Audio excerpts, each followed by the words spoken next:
So the title of my project is the Hip Hop Dictionary. So I chose the title because it's just self-explanatory, and I don't have creativity to make a title that's better than the Hip Hop Dictionary.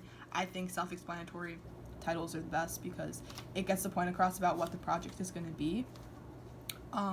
So this is the basis of what my project is.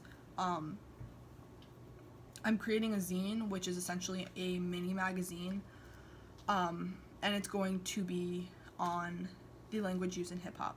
More specifically, it's going to be the slang and lingo used in hip-hop, like bread, or let's get this bread, or savage, or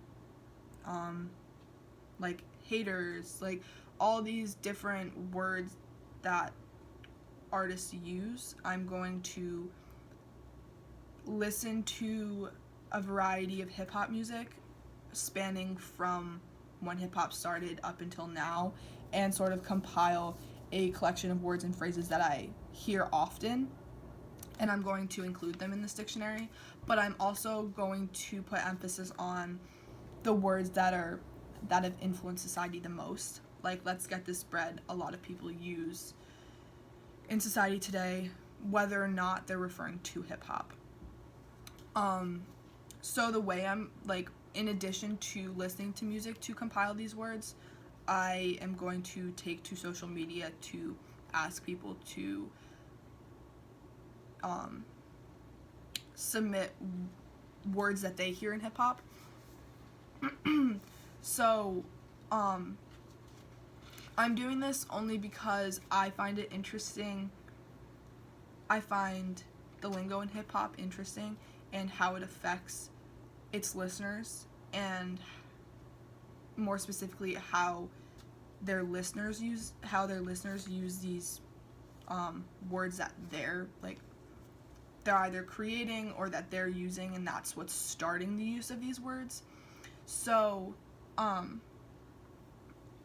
I found my motivation for this project was not only hearing these words used in everyday life by people who listen to hip-hop a lot, but as somebody who listens to hip-hop, I also want to dive deeper into getting to what these words really mean. And I do know most of these words and what they mean, but my goal is to physically write out what these words mean and have other people be able to educate themselves on what it means.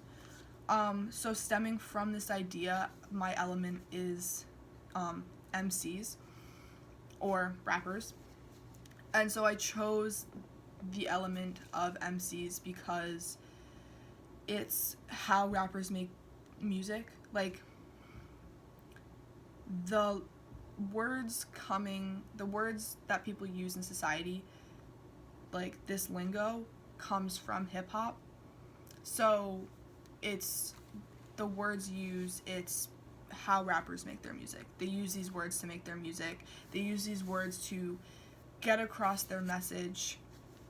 And it's always been interesting to me in why and how they use these words. In addition to the influence of all of these words on society and mostly the youth, and how these words are used by the youth, regardless of if it's in a hip-hop context. So MCs are important because they ultimately are the people who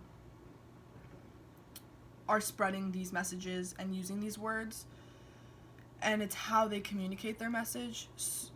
So these words are important.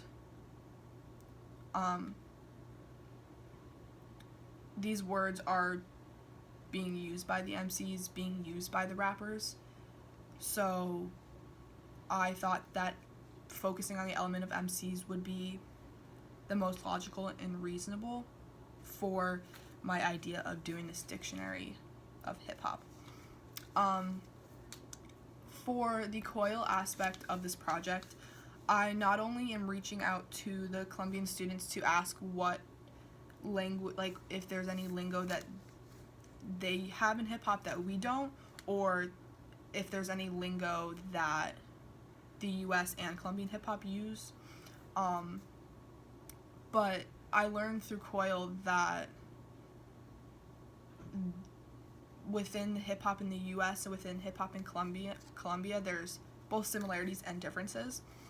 So I want to not limit this dictionary to a national standard of just US hip hop. I also want to include lingo that other countries may use. But ultimately, I do believe that other countries' hip hop language, if they do have slang like we do, I do think it's influenced by the hip hop industry in the US because of its popularity. So lastly, this zine will include not only the slang of hip hop, but it'll include just a brief synopsis of just the history of MCs and how it's evolved over time.